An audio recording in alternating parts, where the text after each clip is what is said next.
Right now, at this exact moment, someone is using a psychological tactic on you. A boss, a partner, or the app on your phone. They lay a wire and you step on it. The trap snaps shut. When we fall for these mechanisms, we tend to blame our own intelligence or willpower. We assume we should have known better. Falling for these tactics has nothing to do with how smart you are. It comes down to a complete lack of awareness regarding behavioral science. Your brain possesses ancient biological wiring designed to prioritize survival and emotion over logic. It operates beneath conscious awareness, routing signals around the rational frontal cortex, straight into the limbic system. Manipulators, whether operating a tech-tat form or sitting across the table, know how to strike these levers. To defend yourself, you need to understand the exact timeline of a psychological trap. First, how they get in, how they hold you in place, and the actions to escape. Memorizing this anatomy takes you from being an unwitting target to an immune observer in your own life. Let's look at how the infiltration begins. Phase 1 is infiltration. A manipulator knows your rational defenses are high when you meet them. They bypass that skepticism by engineering interactions that feel entirely positive and inconsequential. They start with the foot in the door technique. They ask for a tiny, reasonable favor. You agree, because saying no feels rude. But the moment you say yes, your brain builds an identity around that agreement. You become the kind of person who helps them, making the next, much larger request almost irresistible. Then comes the reciprocity trap. They give you an unprompted gift or favor you never asked for. Every human culture is wired to reciprocate a gift. Receiving one without returning it creates genuine neurological discomfort, forcing you into a psychological debt. In high-stakes situations, this accelerates into love bombing. The manipulator floods you with intense affection, excessive compliments, and constant validation.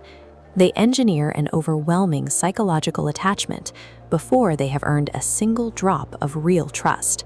This chart maps time known against chemical attachment. Unpredictable bonding floods your brain with dopamine. The attachment bar rockets instantly to 100%, while trust stays near zero. That massive chemical imbalance then snaps a lock onto your decision-making, completely shutting out your rational brain. Infiltration works across every demographic and IQ level because our biology interprets engineered psychological levers as genuine human generosity. And once you are attached, the trap moves to the next phase. Phase 2 is entrapment. The behavior shifts. The manipulator stops trying to win you over and starts building psychological walls to guarantee you cannot leave. The foundation of this phase relies on variable reward schedules, a mechanism documented by behavioral psychologist B.F. Skinner.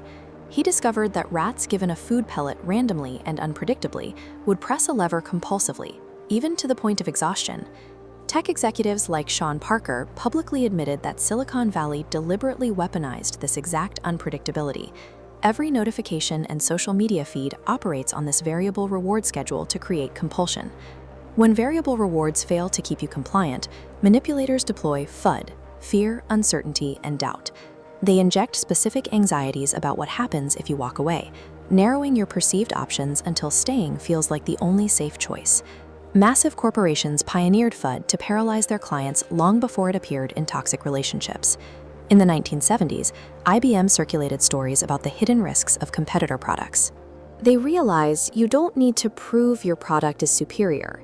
You only need to make the alternative feel too dangerous to try. If you still try to escape, your own mind deploys the sunk cost trap. Your brain fixates on the time, money, and emotional energy you've already invested. It forces you to stay in a losing situation simply because you refuse to walk away empty-handed. There is one definitive red flag that proves you are caught in this exact dynamic: the contempt signal. Psychologist Paul Ekman mapped the universal facial expressions and identified contempt as unique. It appears as a unilateral tightening of the lip, a subtle, fraction-of-a-second sneer. It reveals one specific truth: the person feeling it believes they are entirely morally superior to you. Entrapment rarely requires physical force. It relies entirely on weaponizing your own neurochemistry, deep-seated fears, and past investments against you. Escaping the trap requires a structural shift in how you process decisions. Naming a bias forces your prefrontal cortex back online, pulling the process out of the limbic system and into the light of conscious analysis. Defense Principle 1 is slow down. Artificial urgency is a manipulator's best friend. Institute a mandatory 24-hour pause for any decision made under pressure. Real opportunities survive a single day. Manufactured urgency dies in it. Defense Principle 2 is trace the incentive. Whenever you face a sudden consensus, an aggressive pitch, or an emotional appeal, ask, who benefits if I believe this? Tracing the origin of the agreement causes manufactured manipulation to collapse under its own weight. Defense Principle 3 is know your identity. You must determine your values and non-negotiables in advance. A person anchored in their own self-concept is biologically impossible to gaslight. You cannot assign an identity to someone who already knows exactly who they are. This awareness results in a higher baseline of accuracy. You see the traps, and you protect your time, your money, and your mind. Which of these biological traps have you recognized operating in your own life? Tell me in the comments below. I read every single one, and naming the tactic is the first step to neutralizing it. See you in the next video.